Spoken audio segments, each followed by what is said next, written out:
Hi tears, அஸ்ஸலாமு அலைக்கும். இன்றைக்கி நம்ம செய்ய போகிற ரெசிபி ரொம்ப ஈஸியாக செஞ்சிடலாங்க. ஸ்கூல் டைமில் நீங்கள் லஞ்சுக்கு கொடுக்கணுன்னா கூட சட்டுன்னு செய்கிற மாதிரி ரொம்ப ஈஸியாக நான் அதில் செஞ்சு காமிச்சிருக்கேன். ஸோ தொடர்ந்து வீடியோவை பாருங்கள். ஃபஸ்ட்டு டைம் இப்போ தான் நீங்கள் நம்ம சேனலை விசிட் பண்ணுறீங்கன்னா கண்டிப்பாக மற்ற வீடியோஸையும் போய் பாருங்கள்.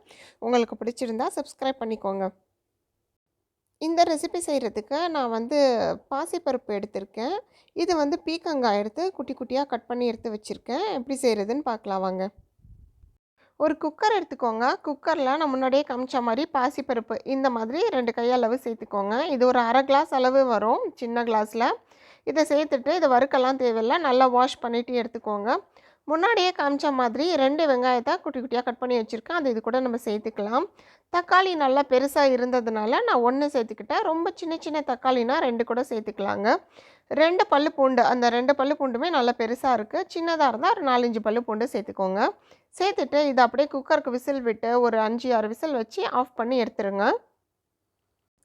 விசில் வெந்ததுக்கப்புறமா மத்து வச்சு லைட்டாக அதை கடைஞ்சி விட்டுக்கோங்க. அதாவது அந்த வெங்காயம் தக்காளிலாம் கொஞ்சம் நல்லா மேஷ் ஆகிற மாதிரி நல்லா இந்த மாதிரி கடைஞ்சி எடுத்துக்கோங்க. எடுத்ததுக்கப்புறமா நம்ம வேறு பாத்திரத்துக்கு மாற்றிக்கலாம். இதிலே கூட செய்யலாம். எனக்கு வீடியோவுக்கு நல்லா டிஸ்பிளே ஆகணுன்றதுனால நான் வேறு பாத்திரத்தில் மாற்றிக்கிறேன்.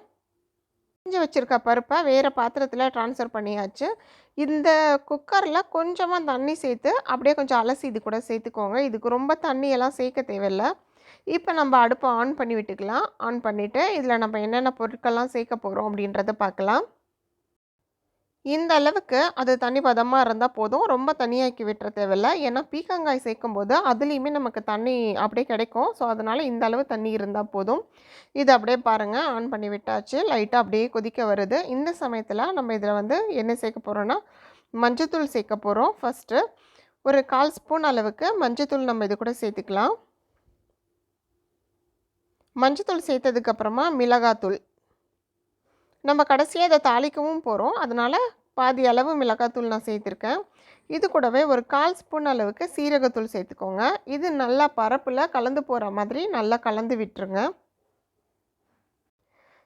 இதை அப்படியே நல்லா அழகாக கலந்து விட்டுட்டு இதை அப்படியே கொதிக்க விடலாம். இந்த ரெசிபிக்கு தேவையான அளவு உப்பு நம்ம இப்போ சேர்த்துக்கலாங்க. நான் சால்ட்டு சேர்த்துருக்கேன். உப்பை சேர்த்துட்டு இதை அப்படியே நல்லா அப்படி கொதிக்க வரும் இல்லையா, அந்த சமயத்தில் நம்ம முன்னாடியே கட் பண்ணி வச்சுருக்க பீர்க்கங்காவை இது கூட சேர்த்துக்கலாம். பீர்க்கங்காய் ரொம்ப மெலிசாக கட் பண்ணணும்னு இல்லை, இது அப்படியே சட்டுன்னு வெந்து போகிற மாதிரி இருக்கும். ஸோ இந்த அளவு கொஞ்சம் பெருசாகவே கட் பண்ணி சேர்த்துக்கலாம். இதை சேர்த்துட்டு நல்லா இப்போ கலந்து விட்டுருங்க. அந்த பருப்போடையே சேர்ந்து இந்த பீர்க்கங்காவும் வேகட்டும். இது வேகிறதுக்கு ரொம்ப டைம் பிடிக்காது, இது சட்டுன்னு வெந்துடும். இப்போ நம்ம அந்த கேப்பில் என்ன பண்ண போகிறோன்னா ஒரு 1/4 முடிக்கும் அதிகமாக, அதாவது அரை முடிக்கும் கொஞ்சம் கம்மியான அளவு தேங்காவை எடுத்து நம்ம அரைச்சி வச்சுக்க போகிறோம்.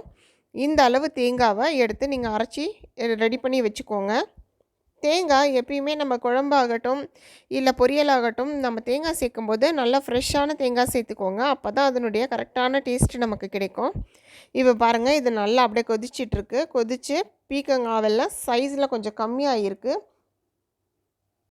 பீர்க்கங்காய் ஒரு 3/4 பதம் வெந்ததுக்கப்புறமா நம்ம அரைச்சி வச்சுருக்க தேங்காவை இது கூட சேர்த்துக்கலாம். சேர்த்துட்டு நல்லா கலந்து விட்டுருங்க. தேங்காய் போட்டு ரொம்ப நேரம் கொதிக்க வைக்கக்கூடாது. சும்மா ஒரு 2 நிமிஷம் கொதித்ததுக்கப்புறமா நம்ம தாளிக்க ஆரம்பிச்சிடலாம். அந்த மிக்ஸி ஜார்லேயே கொஞ்சமாக தண்ணி சேர்த்து அதையும் நான் கலந்து சேர்த்துக்கிட்டேன். இப்போ நம்ம இதை அப்படியே நல்லா கலந்து விட்டுடலாம்.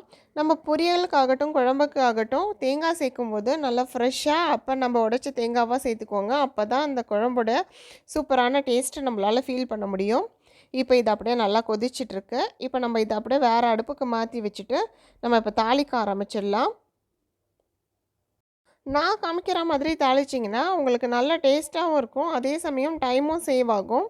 நான் இப்போ தாளிக்கும்போது வெங்காயம் தக்காளி எதுவும் சேர்க்க போகிறதில்ல. முன்னாடியே நம்ம சேர்த்த வெங்காயம் தக்காளியே போதுமானதாக இருக்கும். இந்த மாதிரி காலையில் ஸ்கூலுக்கோ இல்லை ஆஃபீஸ்க்கோ லஞ்ச் செய்யும்போது இந்த மாதிரி செஞ்சிங்கன்னா ரொம்ப சீக்கிரமாக செஞ்சிட முடியும். இப்போ ஒரு பேனில் தேவையான அளவு ரீஃபைண்ட் ஆயில் எடுத்திருக்கேன். அது கூட கடுகு உளுத்தம் பருப்பு சேர்த்துக்கோங்க. ஒரு 3 வரமிளகாவை உடைச்சி விட்டு சேர்த்துக்கோங்க. அப்புறம் ஒரு அரை ஸ்பூன் அளவுக்கு சின்ன சீரகம் இருக்கு இல்லையா, அதை சேர்த்துக்கோங்க. இது நல்லா அப்படியே ரோஸ்ட் ஆகி கொஞ்சம் அப்படியே கோல்டன் ப்ரௌனாக வரும்போது இதை அப்படியே எடுத்து அந்த குழம்புல சேர்த்துக்கோங்க. சேர்த்துட்டு நல்லா கலந்து விட்டுருங்க. நம்ம தாளித்து கொட்டினது அந்த குழம்புலாம் நல்லா மிக்ஸ் ஆகிற மாதிரி ஒரு 2 நிமிஷம் நல்லா கொதிக்க வச்சுக்கோங்க. கொதிக்க வச்சுட்டு ஆஃப் பண்ணிட்டிங்கன்னா சூப்பரான ஒரு பீர்க்கங்காய் குழம்பு ரெடி ஆகிடும். இது சாதத்துக்கு மட்டும்தான் நல்லா இருக்கும்னு கிடையாது. நம்ம தோசைக்கு, சுக்கா சப்பாத்தி செய்வோம் இல்லையா? அதுக்கெல்லாம் செம்ம அல்டிமேட்டா இருக்கும். தாளிக்கும் போதே கருவேப்பிலை சேர்த்துக்கோங்க. நான் சேர்க்கல. ஸோ நான் கடைசியா இப்போ வந்து கருவேப்பிலை சேர்த்துக்கிட்டேன். அவ்வளோதான் ஆஃப் பண்ணியாச்சு. ரொம்ப சூப்பரான ஒரு பீர்க்கங்காய் குழம்பு. நீங்களும் இதே மாரி ட்ரை பண்ணி செஞ்சு பார்த்துட்டு எப்படி இருக்குன்றது எனக்கு கமெண்ட்ஸில் தெரியப்படுத்துங்க. இந்த ரெசிபி உங்களுக்கு கண்டிப்பாக பிடிச்சிருந்தா லைக் அண்ட் ஷேர் பண்ணுங்கள். சேனலை சப்ஸ்கிரைப் பண்ணிக்கோங்க. Thank you.